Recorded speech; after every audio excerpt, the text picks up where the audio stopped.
작은 일, 일곱과 하나의 비밀. 씨앗, 한 사람, 한 사건, 가나.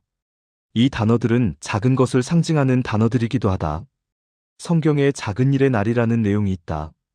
오늘은 이 일의 중요성과 하나의 비밀과 그 힘이 얼마만큼인지에 대하여 알아본다.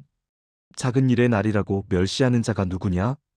이 일곱은 온 세상에 두루 행하는 여호와의 눈이라.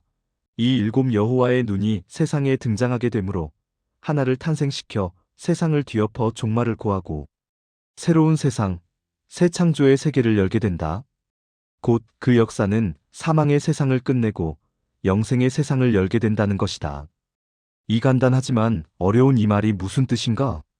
들어도 이해하지 못하는 뜬금없는 이야기라는 생각이 드는지 모르겠지만 이 내용을 모르고는 성경 말씀의 주체이신 하나님 역사에 맺고 끊고 시작을 알지 못하고 이해하지 못한다. 이 일을 사도행전 13장에서는 이렇게 표현하고 있다. 곧 하나님이 예수를 일으키사 우리 자녀들에게 이 약속을 이루게 하셨다 함이라.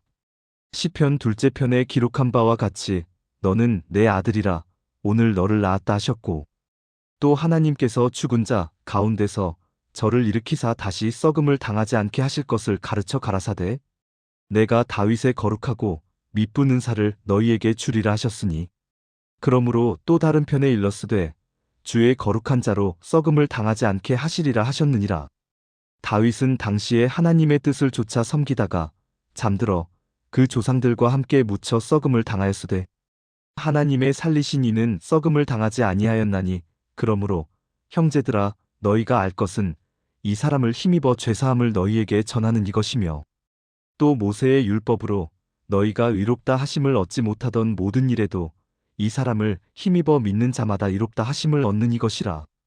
그런즉 너희는 선지자들로 말씀하신 것이 너희에게 미칠까? 삼가라 일러스되 보라 멸시하는 사람들아 너희는 놀라고 망하라.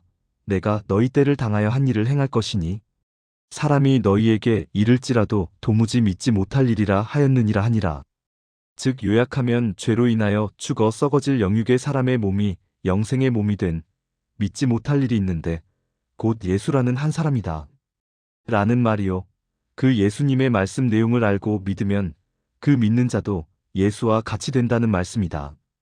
이 일의 중요성과 실상을 알기 위해서는 재림을 말해놓은 요한계시록과 이미 이루어져서 우리가 믿고 있는 초림의 내용을 제대로 알아야 한다.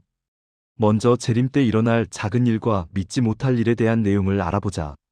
작은 일의 날은 스가랴 4장 10절의 말씀처럼 일곱의 눈이 세상에 출현하는 일이다. 이 일이 또 재림 때에도 있어지는 일이라는 것이다.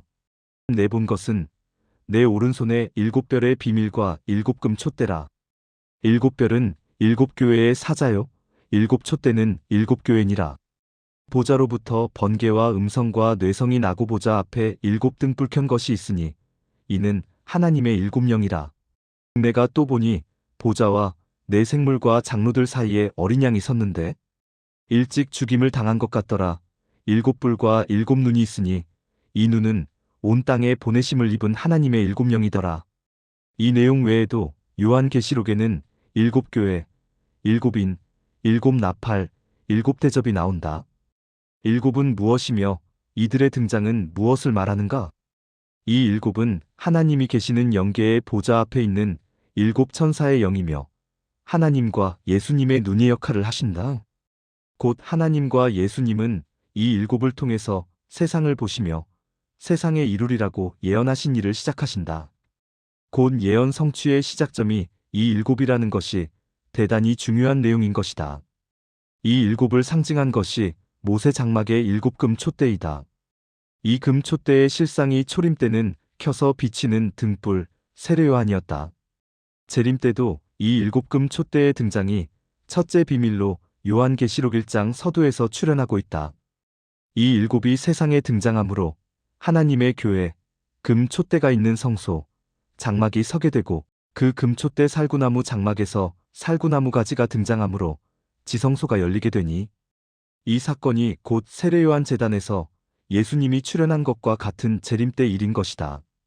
이와 같이 재림 때에도 계시록 12장 5절에 만국을 다스릴 아이가 출현하게 되는데 이 일곱 금초대가 실현되는 그곳에서 만국을 다스릴 아이가 나온다는 말이요. 이 한 사람의 중요성에 대해서는 로마서 5장에서 잘 설명하고 있다. 이 한 사람의 출현이 세상을 바꾸는 시작점이었다. 아담 한 사람으로 하나님의 역사는 이 땅에 시작되었고, 노아 한 사람으로 아담의 선천 세계가 심판을 받아 끝이 나고, 후천 하나님의 새로운 세계가 시작되었으며, 또다시 아브라함 한 사람의 출현으로 노아의 세계가 끝을 맺고, 아브라함으로 말미암아 이삭과 야곱과 야곱의 12 아들로 이스라엘이라는 하나님의 선민 나라가 형성되었다. 또다시 그 나라도 예수 한 사람의 출현으로 막을 내리고 예수님의 교회가 하나님의 나라가 되는 새 역사가 쓰여졌으며, 그 역사는 다시 계시록 시대가 열림으로 또 한 세상이 열리게 되는데, 그 세상 또한 한 사람으로 시작되어 마침내는 만국이 백보자 심판에까지 이르러 사망이 끝난다. 즉 하나님이 쓰시고 하나님께서 연출자가 되셔서 이루신 성경의 대하 드라마가 최종 즉 끝맺음을 하는 것이다. 구독, 좋아요 감사합니다.